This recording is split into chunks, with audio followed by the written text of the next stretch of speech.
Isang katotohanan na sumampal nga sa katauhan itong si Harry na ang magkaroon ng isang ama na doktor na iniidolo pa naman niya ay isa palang napakasamang tao at kayang manakit ng tao at pumatay.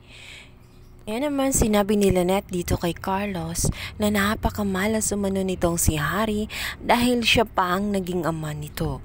Naturingan siyang doktor, subalit anong pinagagawa niya?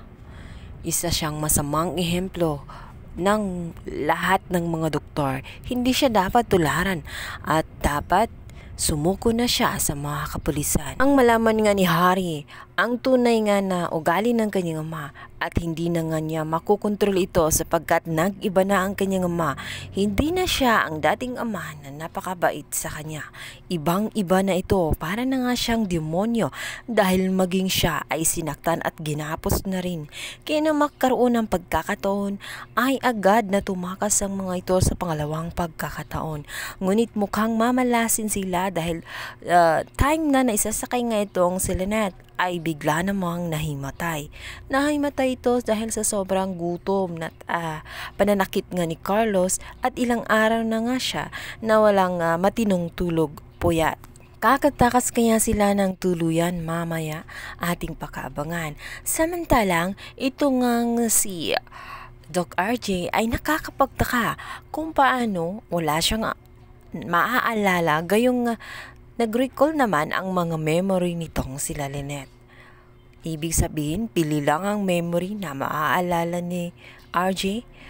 Napaka-confusing naman itong si Direk. Hindi na natin maintindihan kung ano ba talaga ang gusto niyang ipalabas. Unti-unti na nga bang nagbabalik ang mga alaala ni RJ? At makakatulong kaya ang pananatili ni Lynette sa kanyang tabi nang sa ganoon tuluyang maaalala ni RJ ang mga nakalimutan niyang mga detalye sa buhay. Sana nga ganun ang mangyayari at para lalong gumanda naman ang istorya ng abot kamay na pangarap. Sa kabilang banda, itong si Justine ay talagang galit na galit dito kay Zoe dahil sinabihan nga siya nitong si Zoe na kung talagang concern ba talaga siya na tumulong o nagkukunwari lamang siya. Dahil sa isip nga nito si Zoe ay nagpabida-bida lang itong si Justine at gusto lang makisawsaw. Parehas umano sila ng kanyang amang si Eric na nagkukunwari lamang, ngunit wala naman talaga ang ginagawa. Galit na galit itong si Eric, hindi niya mapapalagpas na binabastos siya ng harap-harapan itong si Zoe. Hinawakan niya ito ng mahigpit sa kanyang mga braso. Sinabi niya dito na napakabastos mo. Palibhasa, manang-mana ka sa iyong inang si Moira. Magkaugali kayo at sa aking paningin ay mas masahol ka pa kay Moira. Totoo nga, dahil siya ay nakapatay, si Moira ay nang uutos lamang na mukhang ito ang pinakamatinding laban. Sa oras nga na malabas na nga itong si Moira sa kulungan ay ang susunod naman na senaryo ay magkakaaway itong si Eric. Ang magamang si Eric at ang mag-inang si Moira at si Zoe. Mag-aagawan naman sila ngayon sa kapangyarihan na hindi naman talaga sa kanila at ang tanging na magmamana doon ay walang iba kundi ang nag-iisang anak.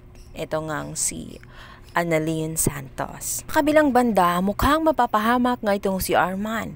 Ang akala niya ay mabait si Doc Carlos sa kanya. Subalit hindi niya alam na ang cellphone na ginamit niya ay kay Harry. At dahil sa pag-iimbestiga ng mga pulis, ay baka kapag may nangyaring hindi maganda ay madadamay siya sapagkat kung paano nangyaring napunta sa kanya ang cellphone ni Harry. Mae-involve siya sa kaso at kapag nagkagipitan nga ay ituturo pa siya ni Carlos kung sakaling may mangyaring hindi maganda kay Harry at mabaril nga ito ng kanyang ama dahil sa pagsuway nito at pagtakas kay Lynette. Isang malaking problema ang kaharapin ni Arman. Bungakala niya ay magbibigay saya sa kanya ang cellphone na yun dahil sabi nga niya ay makikita na ang kanyang kagwapuhan sa buong mundo.